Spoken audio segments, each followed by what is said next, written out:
Stamattina è strapieno, Castelfranco Veneto, mentre in centro c'è chi aspetta i risultati elettorali, all'ospedale San Giacomo va in scena un'altra estenuante attesa, quella di chi deve sottoporre se stesso o il figlio al tampone. A contattarci in redazione mamme arrabbiate, esasperate, in coda dal mattino presto, magari con bimbi in tenera età o ragazzini con la febbre. Signora, buongiorno, sono tutti arrabbiati per queste code. A 2 ore e mezza siamo qua, conta. Con i bambini in macchina. Sì, sì.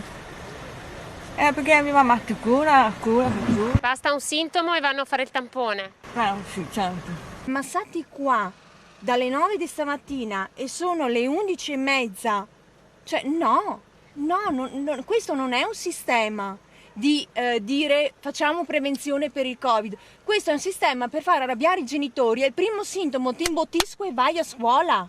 Chiediamo un po' più di organizzazione, fatte a Castelfranco, fatte anche a Montebelluna.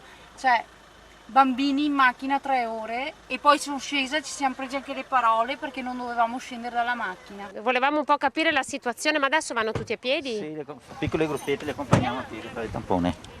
Quindi prima la coda in macchina, poi a piedi? A piedi sì, per velocizzare le operazioni, ecco. Come mai tutto questo tempo stamattina?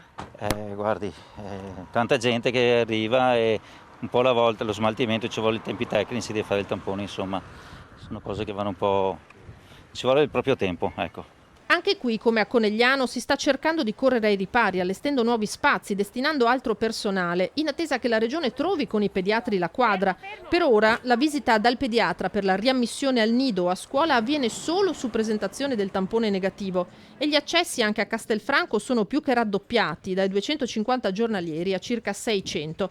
L'ULSS sta lavorando a una soluzione. La nuova area tamponi sul terreno messo a disposizione da un privato ad Altivole sarà attiva a giorni. La prossima settimana siamo pronti sia per quanto riguarda Castelfranco e sia per quanto riguarda anche Conegliano.